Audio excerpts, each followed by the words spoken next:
Fabián Cabezas, es un buen amigo, él es costarricense, tal vez notarán un poco en su acento, pero le llamé durante esta semana y le dije, Fabián, ¿estarías dispuesto a venir a nuestra iglesia y darnos una clase?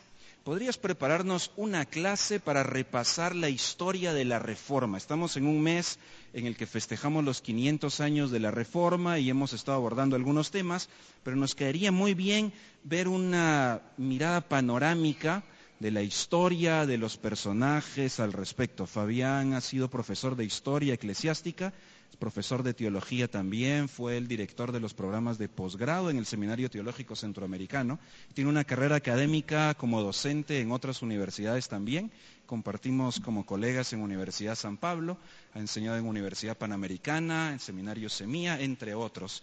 Y él tuvo a bien el acompañarnos esta mañana. Así que le dije que éramos buenos estudiantes, que poníamos mucha atención y tomábamos notas, y que estábamos también muy ansiosos de hacer algunas preguntas. Así que vamos a tener un tiempo hoy para hacer ese repaso, sintámonos como en una clase de historia de la iglesia que nos va a ayudar a entender el momento en el que estamos viviendo hoy. Fabián, muchas gracias por estar aquí, lo recibimos con un cariñoso aplauso, que Dios te bendiga, que podamos aprender esta mañana.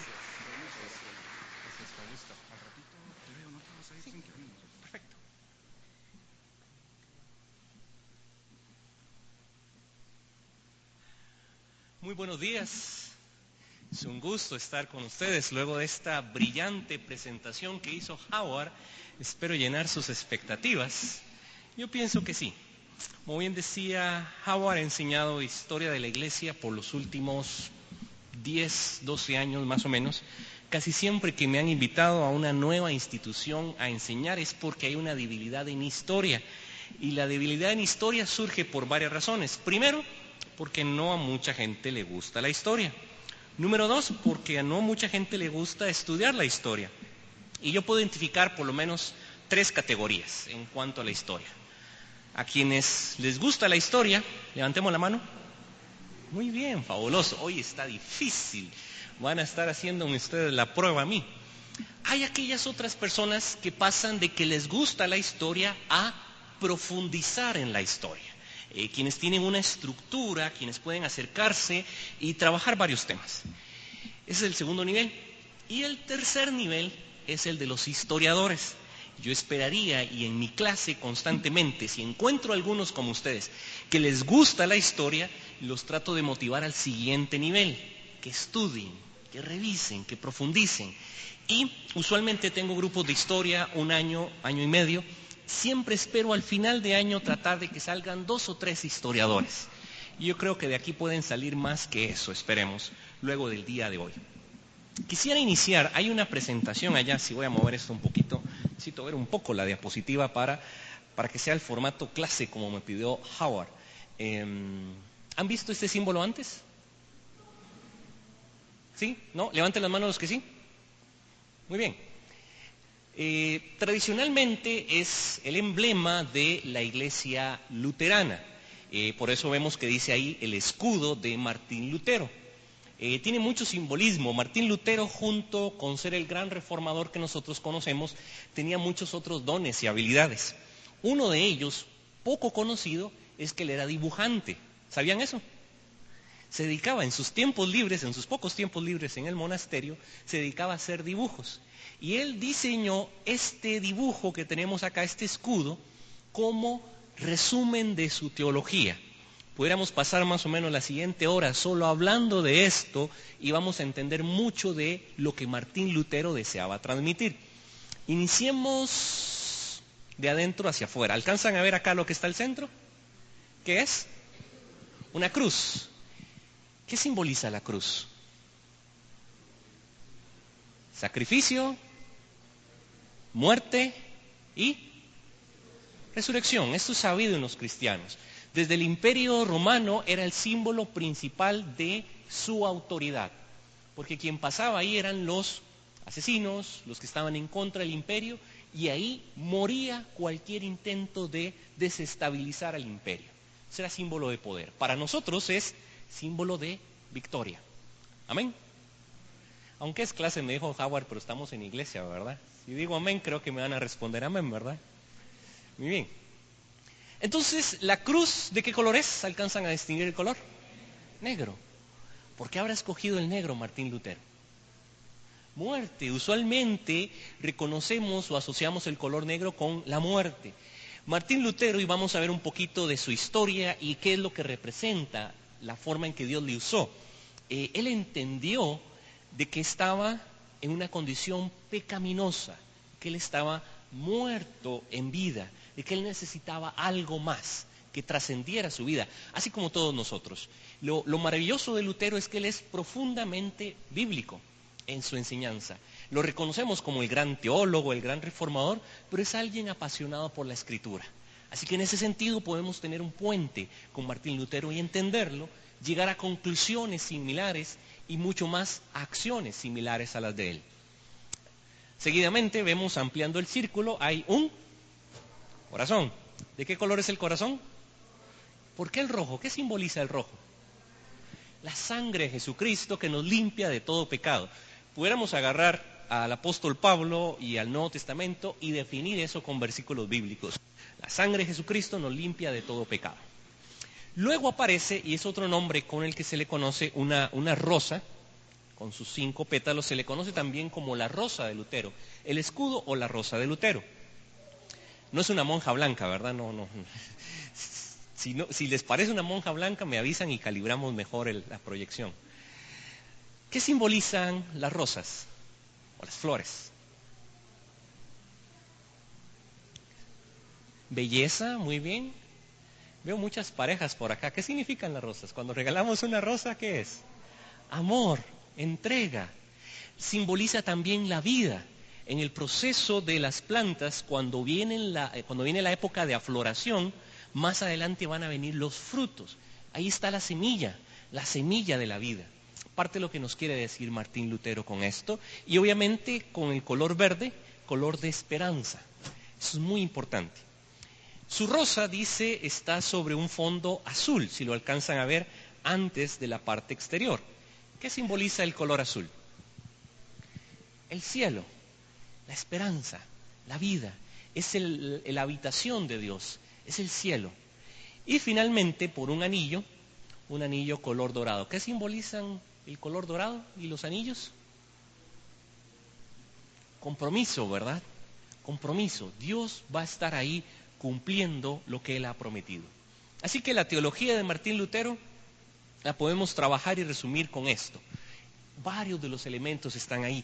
A veces nosotros como iglesia evangélica hemos perdido el valor del simbolismo. Hemos perdido lo que comunican las imágenes. La vi por primera vez el 31 de octubre del 2005.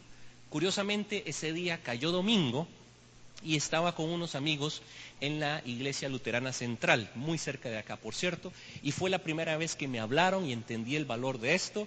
Un 31 de octubre, domingo, Iglesia Luterana, eso sucede pocas veces. Y trabajamos, me enseñaron un poquito de esto, y a partir de ahí inicio siempre mis clases sobre historia de la Reforma con esto. Es Martín Lutero, no el único, hay muchas otras personas antes, personas también después, pero él fue la persona que Dios usó para mostrar algunas verdades que fueron fácilmente asimiladas por el pueblo. De no haber existido esa inquietud, esa espinita de que algo estaba mal, de que algo necesitaba ser cambiado, si no hubiera habido gente que estaba leyendo el texto bíblico al igual que Martín Lutero, quizás sus ideas no habían tenido el mismo impacto, la misma fortaleza. Muy importante acercarnos y entender qué es lo que está sucediendo ahí. Si Martín Lutero hubiera estado solo en su monasterio y hubiera promulgado estas ideas y no hubiera habido nadie más leyendo la Biblia, nadie se hubiera identificado con lo que él decía. Así que es muy importante mantenernos constantes en esta misma sintonía con el texto bíblico. Y es precisamente lo que quiero que podamos hacer. Dice ahí, la historia es la comprensión del pasado. Ahora, ¿de dónde surge la importancia de estudiar el pasado? Y tengo 2 versículos para compartirles. Si me ayudan a buscar en sus Biblias, Deuteronomio 6, 20 al 25. Vamos a tratar de acercarnos al texto bíblico y a entender por qué es importante estudiar la historia. Le digo a los estudiantes en la universidad, pues es está en su pensum, y si desean graduarse, tienen que pasar por esto. Pero hay algo más que nos debe motivar a leer la historia y a poder entender el propósito de Dios. Dice Deuteronomio 6, 20 al 25, mañana, cuando te preguntare tu hijo diciendo, ¿qué significan los testimonios y estatutos y decretos que Jehová nuestro Dios os mandó? Entonces dirás a tu hijo, nosotros éramos siervos de Faraón en Egipto, y Jehová nos sacó de Egipto con mano poderosa. Hizo señales y milagros grandes y terribles en Egipto, sobre Faraón y sobre toda su casa, delante de nuestros ojos. Y nos sacó de allá para traernos y darnos la tierra que juró a nuestros padres.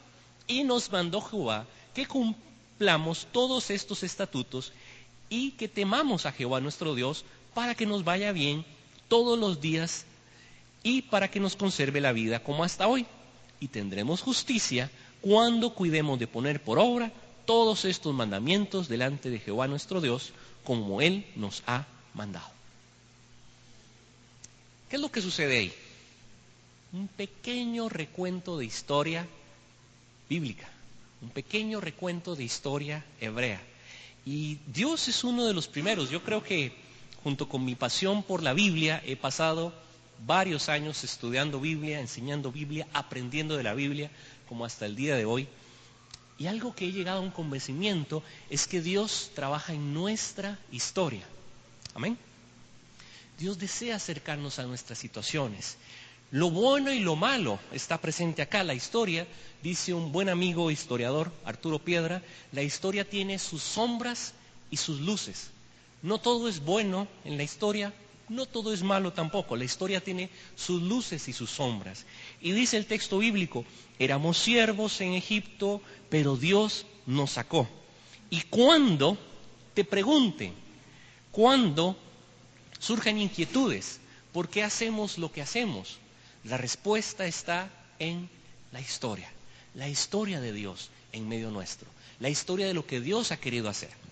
Pero hay algo más, complementamos este texto en Deuteronomio, en la ley, lo complementamos con Primera de Juan, capítulo 1, versículos 1 al 4. Primera de Juan, cerca de donde terminan nuestras Biblias, primera carta de Juan, versículos 1 al 4. Primera de Juan dice así, muy similar al Evangelio, no es el Evangelio, es la primera carta, pero muy similar, dice, lo que era desde el principio, lo que hemos oído y visto con nuestros ojos, lo que hemos contemplado y palparon nuestras manos, tocante al verbo de vida, porque la vida fue manifestada y la hemos visto, testificamos y os anunciamos la vida eterna, la cual estaba con el Padre y se nos manifestó. Lo que hemos visto y oído, esto os anunciamos, para que también vosotros tengáis comunión con nosotros, y nuestra comunión verdaderamente es con el Padre y con su Hijo Jesucristo. Estas cosas os escribimos para que vuestro gozo sea cumplido. ¿Qué es lo que hace el apóstol Juan? Cerca del final de su vida, cerca del final de su ministerio, escribe esta carta, poquito antes de escribir el Apocalipsis, y dice, lo que hemos visto, oído, lo que palparon nuestras manos, esto les comunico. ¿Qué es lo que hace el apóstol? Hablarnos de historia, la mayor historia jamás contada, la historia de Jesucristo. Y dice que la historia tiene un propósito. Esto os anunciamos, dice al final, para que nuestro gozo sea cumplido. Entonces, a veces me toca trabajar en la universidad con estudiantes que están un poquito reacios a la historia. Y les digo, la historia trae alegría. Y no lo digo yo, lo dice el texto bíblico. La historia de Cristo en nuestras vidas trae alegría, trae gozo, trae paz. Y la historia de la Reforma, que es lo que vamos a hablar hoy, debería provocar esa misma emoción, porque vemos un grupo de personas que habían entendido la situación de su época. Había corrupción, engaños, mentiras, robos. Cuando leen el texto bíblico, entienden que la situación que nos manda Jesús es diferente a lo que están viendo y proponen algunos cambios. Así que cuando estudiamos la Reforma, es la perfecta excusa para llevarnos al siglo I, para llevarnos a Jesús. No es algo propio, no es mérito propio el de Martín Lutero, es entender nuevamente quién es Jesús. Lo mismo que pasaba en el siglo I. Recuerdan, Jesús tenía batallas constantes con los escribas, los fariseos y los saduceos. ¿Y cuál era el problema con ellos? Su interpretación de la ley, ponían cargas pesadas a las personas y creían ser dueños de la verdad. ¿Qué sucede en el siglo XVI? La iglesia de la Edad Media tenía curiosamente la única interpretación de la verdad, ponía cargas sobre las personas y ellos eran los que le decían al pueblo qué hacer. Eso es exactamente lo mismo. Y cuando los reformadores leen a Jesús enfrentándose a los fariseos, a los saduceos, a los escribas, y leen esta situación a su momento, se dan cuenta que la misma lucha que tuvo Jesús con la clase política dominante era la que tenían ellos con las autoridades de su época. Igual que en el siglo I. La primera llamada de atención aquí es que eran las autoridades religiosas quienes estaban alejando al pueblo de la verdad. Y por eso es que la reforma tiene tanta fuerza, porque había una responsabilidad que le había sido delegada a las autoridades religiosas y no la estaban cumpliendo. Y creo que este movimiento del siglo XVI tuvo tanta fuerza y transformó verdaderamente al mundo como los apóstoles en el siglo I. Y leemos en el libro de Hechos que verdaderamente esta gente transformó al mundo. Para nosotros, hoy, 500 años después, debería darnos la misma motivación, el mismo ánimo. Cuando vemos nuestra sociedad guatemalteca, Howard decía que soy costarricense, pero no parece, ¿verdad? Ya el acento ni la forma de hablar, ya hablo puro chapín. Y la identifico con nuestra Guatemala. Me falta solo sacar mi residencia, ya pronto voy a sacar mi residencia, pero mi única petición a Dios es mantener la residencia costarricense, y la Constitución de Guatemala así lo dice, entonces creo que lo vamos a hacer pronto. Cuando vemos nuestra realidad, cargas económicas, cargas pesadas, nos están diciendo lo que tenemos que hacer y las autoridades no están cumpliendo su papel. Lo mismo que pasó en el tiempo de Jesús, y él señaló de forma directa, lo señalan los reformadores en el siglo XVI, Martín Lutero, Ulrico Zwinglio, Juan Calvino, y a nosotros en la actualidad, desde el texto bíblico, nos toca hacer algo similar.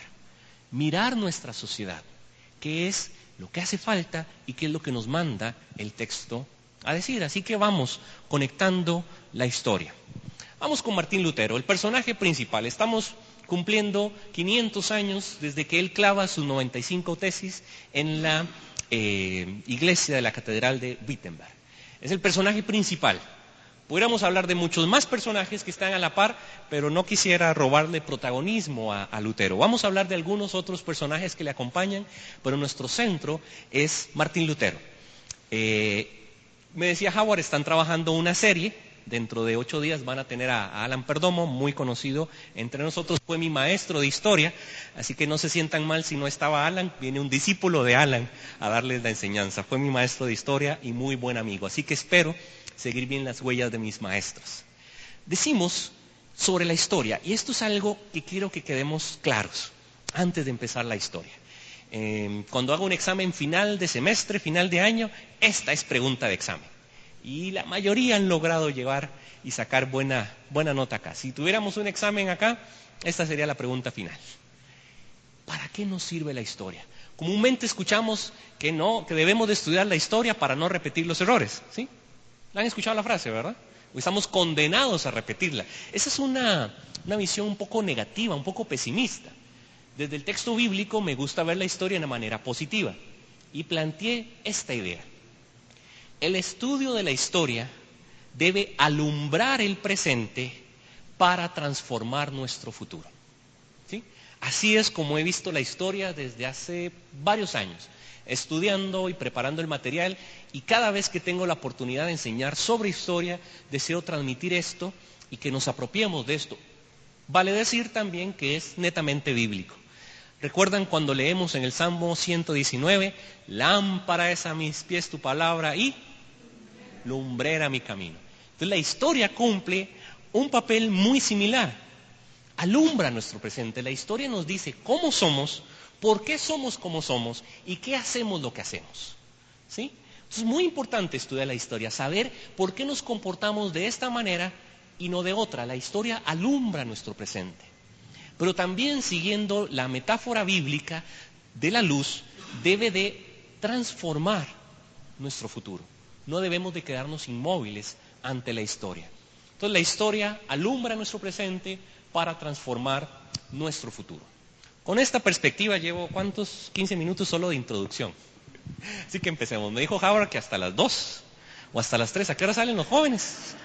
Nos quedamos hasta que salgan los jóvenes. Si ellos tienen culto extendido, nosotros también. Muy bien. Recuerden que esto lo hago en 6 meses, ¿verdad? Entonces podemos seguir y seguir y seguir. Martín Lutero.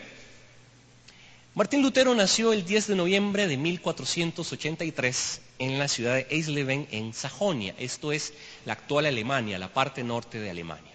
Él provenía de una familia humilde. Su padre fue agricultor. Luego Juan se llamaba el padre de Martín. Juan Lutero se dedicó a la minería. La situación económica de la familia Lutero fue cambiando. Juan Lutero fue nombrado concejal de la ciudad y él quería que su hijo Martín lograra ser abogado. Como todo buen padre, ¿verdad?, desea un buen prestigio para la familia. En aquella época habían 3 opciones de estudio y cualquier universidad tenía 3 pilares en 3 carreras. De hecho, la Universidad de San Carlos, ¿cuántos sancarlistas hay aquí? Eso. La Universidad de San Carlos surge con 3 facultades.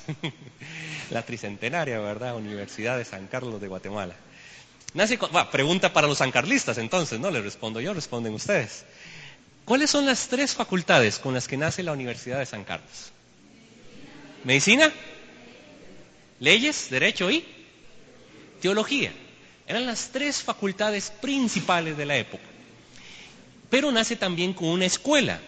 ¿Saben cuál es la primera escuela de la San Carlos? ¿No? Esa viene mucho después.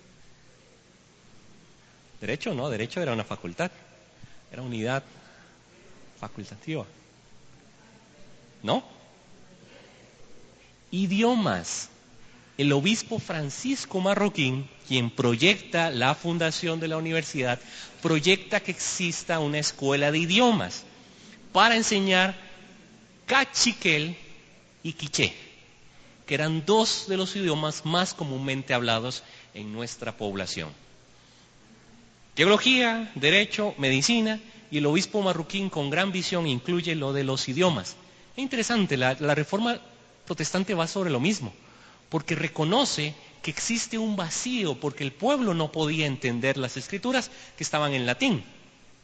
Entonces trata de poner el lenguaje de la Biblia en términos que todos podamos entender. Entonces, de las 3 opciones, la familia Lutero dice, la iglesia no, porque la iglesia es corrupta, ahí no voy a mandar a mi hijo. Medicina creo que no hace mucha falta, pero algo que le va a dar prestigio a la familia va a ser un abogado. ¿Cuántos abogados hay aquí? 1, 2, 3, se esconden los abogados. Martín, por la guía de su familia, estudia primeramente Derecho. Vamos a ver un poquito más de su historia. En 1501, con 17 años, fue una de las mejores universidades que había en aquel entonces en Alemania, la Universidad de Erfurt. Ahora, 2 razones, uno dice, si este joven de 17 años iba camino a ser abogado, ¿qué lo motiva a entrar al monasterio? 2 cosas importantes suceden en su vida. 2, la muerte de un amigo cercano. Un amigo de la infancia muere en esta época cuando él está estudiando Derecho y él se hace una inquietud, una pregunta a sí mismo. Bueno, ¿y si yo muriera en este momento, cuál sería mi destino? Lo pone a reflexionar sobre la vida. Y 2, camino a su casa desde la Universidad de Erfurt hacia Eisleben, donde vivía él con su familia, hay una gran tormenta, cae de su caballo, un rayo cae muy cerca de donde él venía, cae de su caballo, el árbol cae, casi pierde la vida Lutero. Y en medio de esa situación extrema y en medio de la tormenta, él decide dedicar su vida a Dios. Habiendo visto la muerte de cerca por la muerte de su amigo y habiendo visto la muerte de cerca en medio de esta tormenta, él dice, no, tengo que hacer algo con mi vida que trascienda. Tengo que buscar verdaderamente a Dios, porque si no hubiera sido por esto, Dios me está dando otra oportunidad. No sé dónde estaría. Voy a aprovechar esta oportunidad de la mejor manera. Y entonces, 2 semanas después, no lo pensó mucho, entra al monasterio agustino de Erfurt a mediados de 1505. En esa época los agustinos eran la élite de la época, eran los más estudiosos, eran los más preparados, recogían el legado de uno de los principales padres de la iglesia, Agustín de Hipona. Seguían esa enseñanza, seguían la autoridad. Pero vean qué interesante la vida de Lutero, su testimonio de vida. Dice, empero, y esto es latín antiguo, español antiguo, dice, empero, aunque yo vivía como monje irreprochable, y sabemos, la vida en los monasterios, especialmente cuando entran, los ponen a barrer, a trapear, a hacer penitencias, largas jornadas de oración, largos viajes, largas caminatas, servicio a otros. Él vivía como un monje irreprochable. Lo que decían que hiciera, lo hacía. Él tenía tal vez ese famoso dicho que han escuchado, la orden se cumple, no se discute. Le decían que hacía algo y lo hacía. Él tenía un vacío espiritual muy, muy grande. Pensó que en el monasterio lo iba a encontrar y hacía todo lo que le decían en el monasterio. Aunque vivía como monje irreprochable, me sentía pecador delante de Dios. Estaba muy inquieto en mi conciencia, sin poder confiar en que estuviese reconciliado por mi satisfacción. No amaba, sino odiaba a ese Dios justo que castiga a los pecadores. ¡Wow! Es el diario de Martín Lutero. Muy genuino, muy sincero, muy humilde él. Él se preguntaba y le preguntaba a Dios, Dios, estoy haciendo todo lo que me pides. Oro, voy a vigilias, voy a la iglesia, doy ofrendas, hago todo lo que se espera de un cristiano, pero me siento vacío por dentro. Quizás a veces nos hemos sentido así en nuestra vida cristiana. Y vean qué importante, nuestra comprensión de Dios. Dice que no amaba, sino odiaba a ese Dios castigador. Qué fuerte las palabras de Lutero. Él había sido enseñado de que Dios era un Dios castigador, de que cualquier cosa que hacía sobre la faz de la tierra iba a tener una consecuencia. Y tenía que hacer alguna penitencia, tenía que hacer algo para limpiar su conciencia delante de Dios. Acciones, penitencias, rezos. Pero nunca le enseñaron que en su corazón debía de haber una transformación.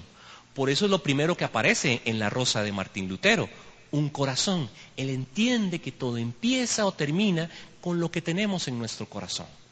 Él dice, odiaba a ese Dios que me habían dicho que era de amor, pero no lo creo.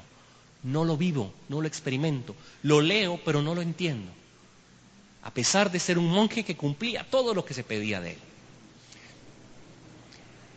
Su maestro espiritual, siendo monje ahí en Erfurt, le invitaron a ir a la Universidad de Wittenberg. El superior de la orden agustina y maestro de Biblia en la Universidad, Juan Staupitz, le animó a estudiar directamente la Biblia. Y la reacción de Lutero es muy interesante porque él dice, no, yo lo que quiero es tranquilidad, paz, serenidad. Y le dice su maestro, su mentor, te voy a mandar a enseñar Biblia. No, yo no me siento preparado, yo no me siento capaz. Aparte de las ironías de Lutero, porque él terminó su carrera de Derecho, se doctoró en Derecho, sabía muy bien las leyes, sabía muy bien cómo defenderse, cómo pararse delante de otras personas. Y en la orden agustina había estudiado teología, era lo que hablábamos o lo que vemos en la época, era un misionero biocupacional, tenía 2 carreras, era abogado y era teólogo, fabuloso. ¿Podía enseñar él? Pensaríamos que sí, porque estudia, pues algo tiene que dar, algo se le ha quedado a él. Pero él dice, no, lo peor que puedo hacer es enseñar, voy a hacer caer a otras personas, porque tengo todavía estas crisis emocionales, muy profundas. Pero muy sabiamente su consejero le dice, no, te voy a mandar a que profundices en el estudio de la Biblia y te voy a mandar a enseñar Biblia. Todas las inquietudes espirituales las vas a resolver en el texto bíblico. Maravilloso consejo de su mentor espiritual. y maravilloso consejo para nosotros. En medio de nuestras crisis, en medio de nuestras preguntas ante Dios, la mejor respuesta la encontramos en su palabra. Pero no solo ahí. ¿Qué es lo que dice? Va a ser maestro de Biblia. En la convivencia está nuestra paz, nuestro entendimiento de qué es lo que Dios desea de nosotros. En vez de aislarnos, vamos a compartir con otras personas. Voy a ir a ponerme a prueba a mí mismo, pero mucho más en ese compartir con otras personas. Ahí Lutero empieza a encontrar un camino diferente. La Biblia y compartir con otras personas.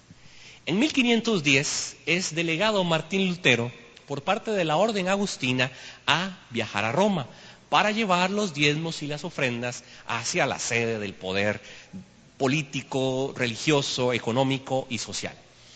Este viaje significaba para Martín Lutero la oportunidad de satisfacer todas sus necesidades e inquietudes espirituales. Claro, una oportunidad única en la vida. Recordemos, en ese tiempo a pie se hacían las grandes traslados de un lugar a otro. Ni siquiera en una carreta, la carreta era para la carga que se llevaba, pero él como monje, parte de su penitencia era viajar desde el norte de Alemania hasta el sur en la península itálica a Roma. Y cuando le dicen sale de viaje a Roma, sale de viaje a Roma. Hay que ir a pie, me voy a pie. Quiero ir al centro del cristianismo. Recordemos, en esta época, en el siglo XVI, los musulmanes habían tomado Jerusalén, ya habían pasado las cruzadas, habían intentado recuperar Jerusalén, pero fueron intentos fallidos. Muy similar a como pasa ahorita, toda el área de Medio Oriente está ocupada por musulmanes. Al final de las cruzadas se llegó a un pequeño acuerdo, un pequeño entendimiento entre las iglesias cristianas, que ya existían algunos pequeños monasterios, algunas pequeñas iglesias. Pero fuera de ahí, todo lo demás era ocupación musulmana. Y entonces el centro de la fe se había trasladado de Jerusalén a Roma. Incluso había gente que pensaba que era más importante Roma que Jerusalén. No, habían perdido de vista el criterio bíblico. Entonces viaja Martín Lutero a Roma, ¿y qué pasa? Encuentra en Roma los mismos vicios, los mismos abusos, los mismos problemas que encontraba en su lugar natal. Todo lo contrario, donde él decía, no, es que el Papa, los obispos y arzobispos viven ahí caminando sobre las nubes porque es la ciudad de Dios, como había dicho San Agustín hacía algunos siglos antes. Pero se da cuenta que no. Muchos de los vicios, abusos y problemas que él encontró en su ciudad natal, se dio cuenta que de ahí provenían.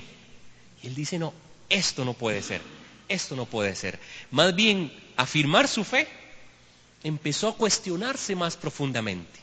Así que la fe, nuestra confianza, no debe de estar en las instituciones, sino en nosotros, en lo que Dios desea hacer. A partir de esto, encuentra uno de lo que son los elementos claves para Martín Lutero, que son las indulgencias.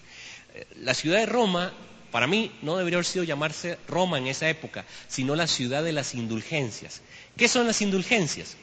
Viene del latín indulgio, ser compasivo, consisten primeramente en la remisión ante Dios de la pena temporal merecida por los pecados que hayan sido perdonados en cuanto a la culpa. Y esto que vemos aquí es un papelito con la firma y sello del Papa hasta abajo, donde el Papa le otorga a la persona que puede merecer el perdón por la culpa.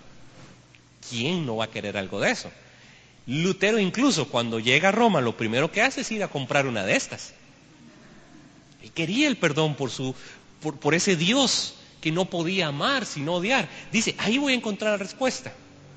Incluso tenía a su abuelo, la teología católica, tenía a su abuelo en el purgatorio, y ¿qué es lo que hace? Va y compra una indulgencia por su abuelo que estaba en el purgatorio. Pero cuando lee nuevamente el texto, es que verdaderamente la enseñanza de Lutero es profundamente bíblica. Conoceréis la verdad y la verdad os hará libres. En el texto empieza él a conocer a Jesús y se da cuenta que Jesús no estaba en Roma. Jesús no estaba con el Papa. Jesús no estaba con las autoridades. Jesús podía estar en medio nuestro, Donde estén 2 o 3 reunidos, ahí estoy, dice Jesús. Parte del cambio, la transformación en la vida de Lutero. También se refiere a la remisión de la iglesia tomando del llamado tesoro de los santos, a los vivos y a los muertos a manera de absolución. Ustedes son buenos estudiosos de la Biblia y de la historia. ¿Qué día se celebra el Día de la Reforma?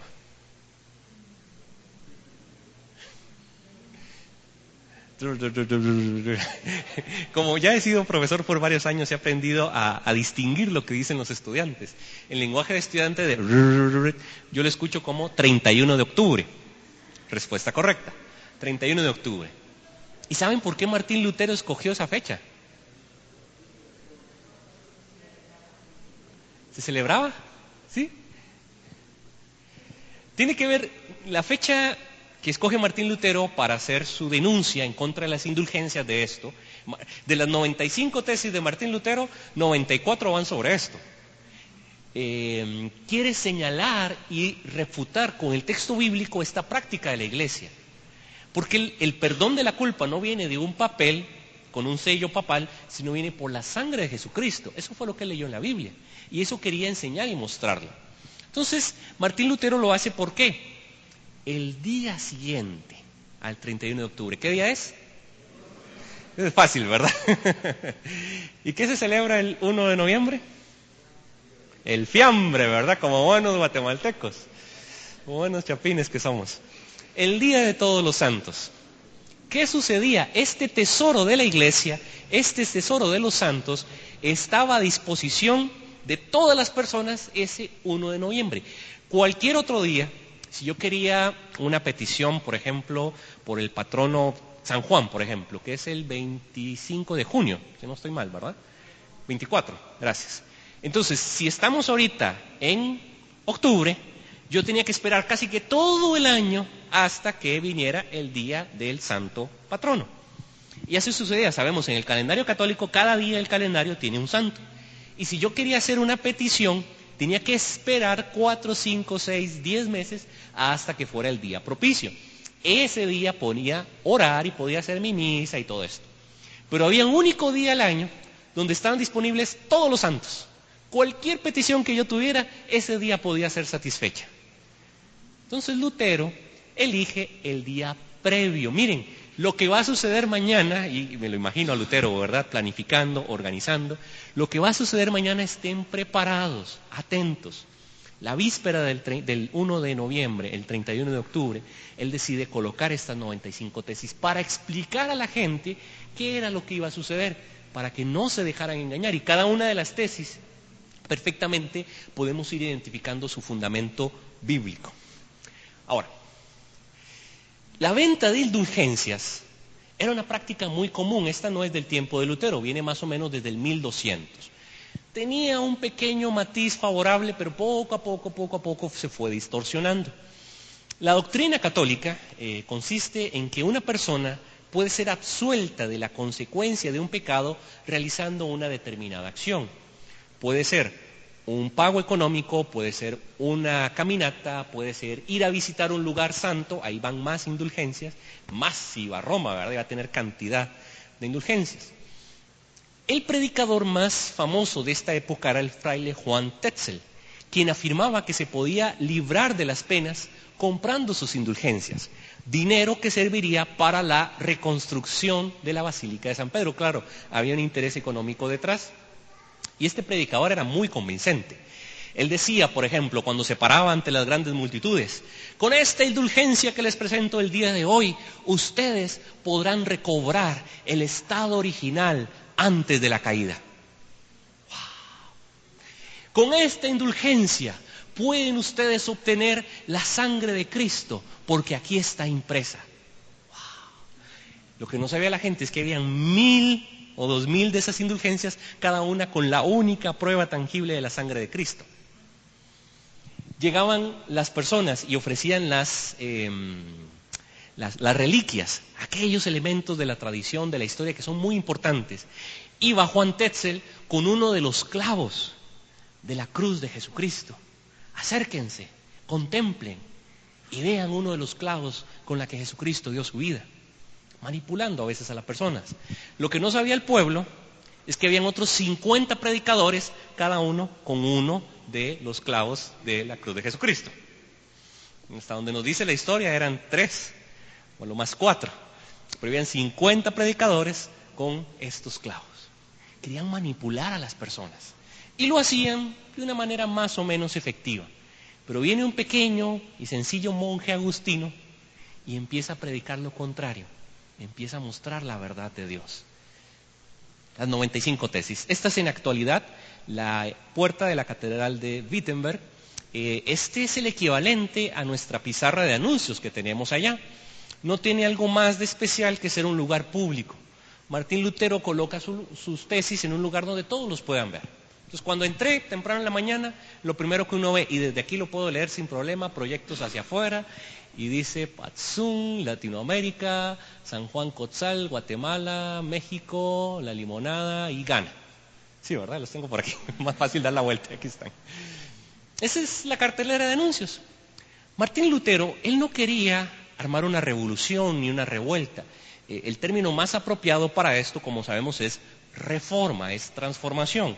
No es que él fuera un revolucionario, no es que él quisiera hacer una nueva iglesia, no. Él quería reformar desde adentro y tenía todas las credenciales para hacerlo. Católico desde su nacimiento, monje agustino, había ido en peregrinación a Roma, él pudo haberlo hecho desde adentro, pero se enfrentó a los intereses económicos del momento. Y sabemos que en cualquier lugar donde se toca el dinero, se tocan los elementos más tangibles de cualquier persona. Entonces viene Martín Lutero y cuestiona todo el sistema de las indulgencias, afirmando que solo Dios puede justificar a los pecadores. Algo que es tan común para nosotros, la justificación por la fe, leyendo especialmente el libro de Romanos, para este momento era completamente desconocido. Claro, como las personas no podían acceder a la Biblia, accedían solo a lo que les decían de la Biblia, entonces el pueblo no comprendía el concepto de la justificación. Y es el abrir los ojos a la conciencia con el texto bíblico, el éxito de la reforma. No es que Martín Lutero pudiera hablar bien, aunque era buen orador, no era que Martín Lutero tuviera buen conocimiento, aunque hemos dicho conocía bastante. El éxito de él fue que tenía un corazón abierto y dispuesto a mostrar la verdad bíblica. Aquel pasaje tan conocido que encontramos en 1 Corintios 11:1, cuando el apóstol Pablo nos dice, con todo el currículum de Pablo, buen escritor, buen orador, buen conocedor, pero él dice no, síganme a mí, no por mis títulos, no por mi trayectoria, no porque yo enseño, no, síganme a mí porque yo sigo a Cristo. Sed imitadores de mí como yo lo soy de Cristo. 1 Corintios 11:1. Es parte de lo que quiere hacer Martín Lutero. Volvamos a la palabra de Dios. Decidió convocar a un debate académico sobre el tema, colocando 95 tesis. Claro, tesis no es como conocemos en la actualidad en las universidades. Aquel texto académico de investigación, 50, 60, 80 páginas, que luego va a ser defendido ante una terna evaluadora. No, en ese momento eran frases. Tengo algunas de las tesis para que las veamos. Son frases, enseñanzas o oraciones, son pequeñas. Podemos leer las 95 tesis en 3, 4 minutos. Son pequeños enunciados, pequeñas frases. Tengo algunas de ellas para que lo coloquemos acá.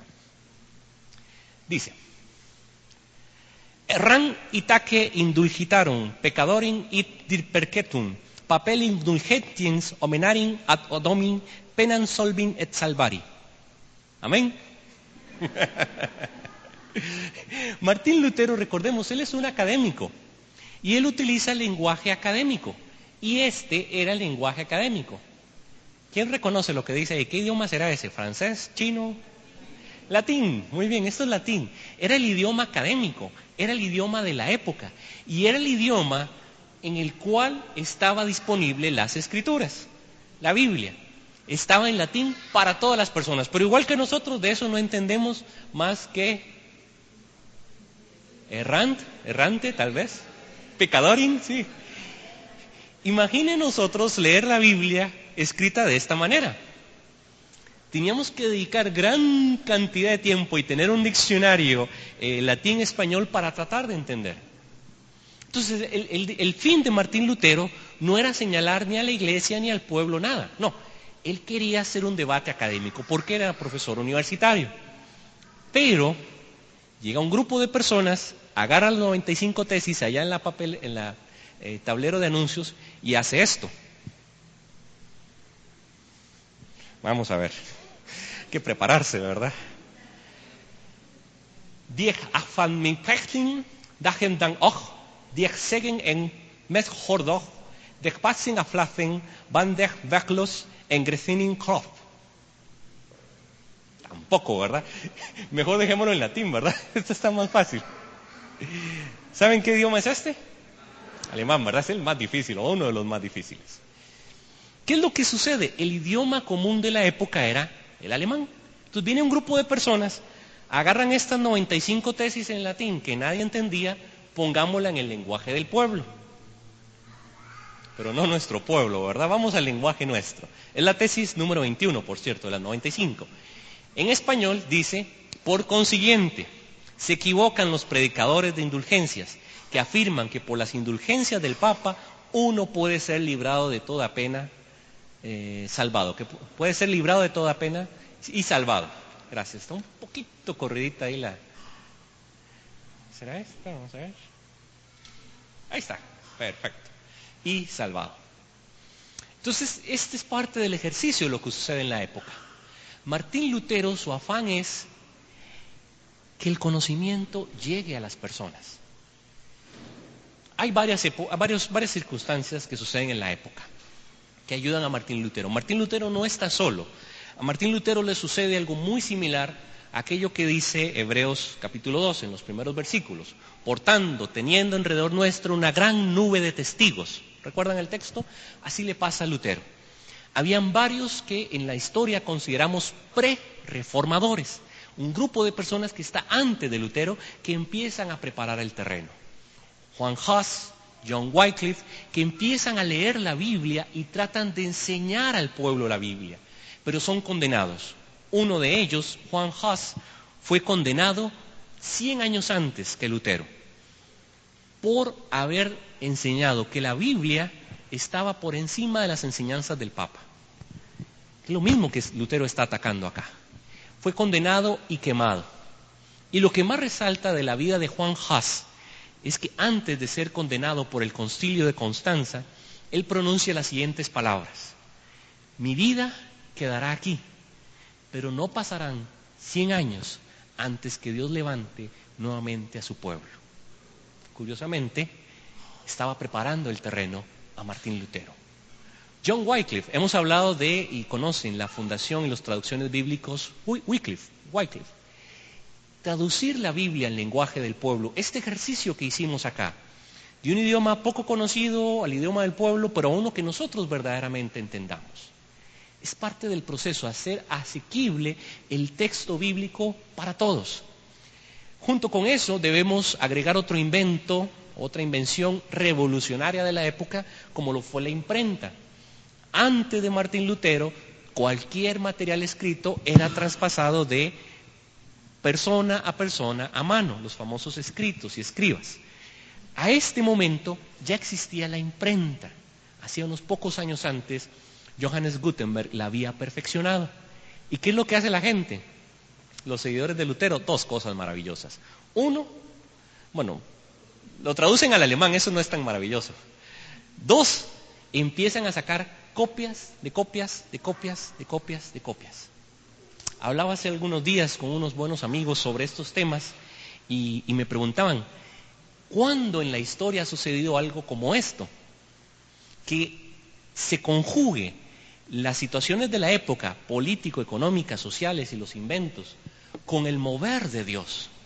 Y han sido pocas veces en la historia. Lo que en el texto bíblico del griego del Nuevo Testamento llamamos kyrios o kairos. Esto que decimos es el momento justo, oportuno y preciso. Eso ha pasado pocas veces. En palabras del apóstol Pablo dice en Gálatas, mas cuando vino el tiempo justo, oportuno y preciso, sucedió algo. Dios envió a su Hijo, nacido de mujer y para salvación a nosotros. En el Nuevo Testamento, en los tiempos de Jesús, había pasado algo muy similar. Habían varias revoluciones en ese tiempo. Existía el idioma griego el cual era de conocimiento por toda la cuenca del Mediterráneo. Existía el Imperio Romano, que recordamos había estructurado una serie de caminos y rutas que interconectaban el imperio. Y en esa época sí decíamos que era cierto el famoso dicho de que todos los caminos llevan a Roma. Es cierto. Y había un interés profundo por la transmisión de la verdad, una gran inquietud por la verdad. Y esos elementos culturales, políticos, económicos y sociales producen el germen para que el cristianismo llegue a todo el mundo de su época. Con Martín Lutero surge algo similar. Existía la imprenta, existían estos idiomas comunes a los cuales se podía traducir y existían vías de comunicación. Pocas veces en la historia encontramos a Dios obrando estos denominados kairos de Dios, cuando se junta lo político, económico y social para el avance del Evangelio. La Reforma Protestante es uno de estos. Algunas de las otras tesis dice, aquí teníamos la 21, tenemos la 36, dice: todo cristiano verdaderamente arrepentido tiene derecho a la plena remisión de la pena y la culpa, aún sin cartas de perdón. No necesito del Papa ni del obispo, no necesito de nadie para el perdón, más que de Dios. Fácilmente decimos amén a esto, pero era contradecir al Papa, los obispos y a toda la Europa medieval de su época. La número 55, debe ser intención del Papa que si las indulgencias se celebran con una campana y una procesión, el Evangelio, que es lo más grande, sea predicado con 100 campanas y un centenar de procesiones y 100 ceremonias. Y es que verdaderamente el poder de Dios actuando en nuestra vida debe ser celebrado con bombos y platillos. Pero la iglesia no creía en esto. O a la iglesia, a la autoridad, no es a la iglesia, a la autoridad no le convenía esta enseñanza, porque iba a perder su prestigio, iba a perder el negocio de indulgencias con estas 95 tesis. ¿Qué sucede? Lutero sigue escribiendo y con el recurso de la época que tenía, que era la imprenta, sigue escribiendo. Aparte de las 95 tesis, escribe un texto que se denomina La cautividad babilónica de la iglesia. ¿Qué quiere decir? Lutero era muy fiel, muy comprometido con la iglesia, incluso con el Papa. Es curioso, cuando uno lee, vamos a ver, tengo por acá la siguiente, vamos a ver, ahí está, en la Libertad Cristiana, él escribe de que el Papa está genuinamente siendo engañado por sus asesores. Él reconoce, como monje agustino, él había hecho un voto de fidelidad al Papa, y él no va contra el Papa. Él dice, está siendo mal asesorado. Las personas que están atrás no se están guiando a tomar sanas decisiones. Por favor, vuelve al camino correcto de las Escrituras, tú que eres la cabeza de la iglesia. Es muy interesante. Lutero no ataca a la persona, sino a la situación de su época. El gobierno actual creo que lo mismo que está sucediendo, muchas veces pensamos lo mismo. Nuestro actual presidente no es que tenga completamente mala intención, o no sabemos, solo Dios conoce los corazones, pero posiblemente está siendo mal asesorado. Escribe a la nobleza alemana, a todos los príncipes, y un texto clave que agrega aquí es que los diezmos de la iglesia de Alemania deben ser para la iglesia de Alemania. Él está viendo cómo las iglesias alemanas están quedándose en la pobreza y la iglesia de Roma se está enriqueciendo, porque fue a ver toda la riqueza que había ya acumulada. Y él dice, esto no es justo, debe de haber una distribución equitativa. Si somos hijos e hijas de Dios, debemos de dar a los necesitados, sí, pero no debe haber un enriquecimiento ilícito. Y por último, uno de sus textos claves, uno de los aportes claves que nos deja es la traducción de la Biblia del latín al alemán, de manera que el pueblo la pueda entender. Él inicia y completa la traducción del Nuevo Testamento y posteriormente se hace la culminación de todo el texto bíblico al alemán. Nuestra traducción, Reina Valera, ¿alguno de ustedes sabe en qué año se compiló la primera vez la versión de Casiodoro de Reina? Busquen ahí en sus Biblias. No, es un poquito más antigua nuestra Reina Valera. 1602 es cuando Casiodoro de Valera hace la revisión, y de ahí Reina Valera, 1602. pero la primera esfuerzo de traducción corresponde a 1559, muy cercano a la Reforma. Nosotros en nuestras Biblias castellanas estamos muy cercanos a esto, a todos estos movimientos de reforma. Cuando enseño sobre la reforma, acabamos de terminar un curso de maestría en la Universidad San Pablo sobre la reforma. Y cuando les pregunto a los estudiantes, ¿quiénes son los reformadores? Me mencionaron 3 o 4. Y les digo, no, hay muchos más. Desde los prerreformadores, reformadores de primera generación, reformadores de segunda generación. Todo el siglo XVI está plagado de movimientos de reforma. Está Lutero, Zwinglio, Calvino, los anabautistas, la reforma radical, está la reforma en Inglaterra, por lo menos 5 movimientos de reforma en la Europa continental, agregamos a Inglaterra. Y luego, curiosamente, algo que no hemos considerado es la reforma católica. Efectivamente, hay personas que reaccionan ante esto, algunos a favor y otros en contra, a endurecer la posición de la Iglesia. Pero sí es un verdadero movimiento de transformación lo que sucede en el siglo XVI. Hay movimiento de reforma, no hay solo una reforma. Pero como les decía, no podemos opacar la figura de Lutero a la que estamos recordando, pero él había esa nube de testigos previa y prepara el camino para otras personas. Esperaríamos que ese legado llegue hasta nosotros también. Aportes de Martín Lutero. No sé si conocen este nombre que aparece acá. Catalina von Bora, su esposa. Es el personaje que a veces está ahí tras bambalinas, pero es una figura clave para Lutero. Resulta ser que todo este movimiento de reforma llega hasta un convento de monjas. Y empiezan a leer a Lutero, empiezan a acercarse a la Biblia y son expulsadas del monasterio. Y ellas, en su afán de conocer y entender a Martín Lutero y su enseñanza, van camino a encontrarse con Martín Lutero. Lo encuentran efectivamente este grupo de monjas y una de ellas es Catalina von Bora. Ella es una estadista, una administradora, una economista, una empresaria. Hay mucho que podemos decir de ella. Ella sostuvo en gran parte a la familia Lutero en los años más difíciles. Y ella fue quien ayudó a Martín Lutero a estructurar muchas de sus ideas. Sí, tenemos un aporte fabuloso de las esposas. ¿Amén? ¿Dónde están los esposos? Que digan amén. ¿Amén?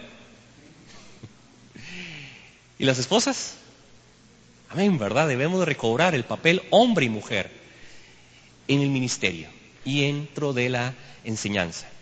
2 aportes de sus escritos, uno de ellos La libertad cristiana, las 95 tesis, a la nobleza de la nación alemana, una carta que escribe al Papa León X, el Papa de su época.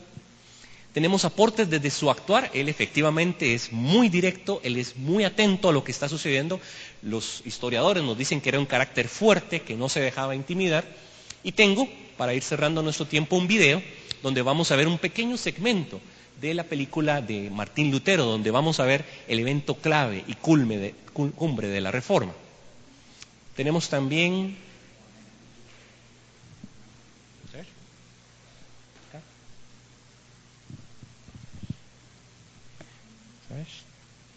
Heidi, ¿me puedes ayudar? Me está buscando el video, es que va adelante, no solo digo la palabra video y ya me están preparando el video. Vamos a explicar un poquito qué es lo que sucede en el video. Está Martín Lutero delante del emperador Carlos V del Imperio alemán, pero también era el rey de España, el rey Carlos II de España, nieto de los reyes católicos, de Isabel de Castilla y Fernando de Aragón. A ese momento, pudiéramos decir, nosotros en América Latina era nuestro rey, ¿verdad? Porque éramos soberanos o éramos colonia en ese momento. Entonces el rey de España, mediante todo el dinero que había obtenido de América, acabamos de recordar esto hace algunos días, logró posicionarse como emperador de todo el imperio germánico. Entonces tiene la figura de ser un emperador. Está el emperador y lo vamos a encontrar al centro. Alrededor del emperador vamos a ver personas con vestiduras blancas, son los príncipes alemanes. Toda la región de la actual Alemania estaba conformada por principados. Y entonces estaba el emperador, estaba la clase política, los príncipes. Y junto con los príncipes encontramos a los cardenales. O sea, la cúpula del poder estaba ahí. En la actualidad nosotros en nuestra democracia tenemos 3 poderes, ¿verdad?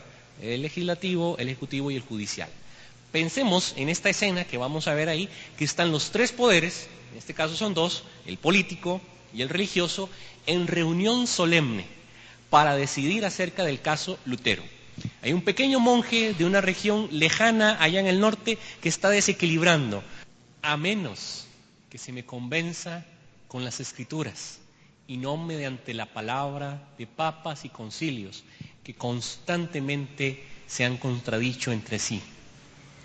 Si no me convencen mediante las escrituras y la razón pura, no puedo y no quiero retractarme. Que Dios me ayude.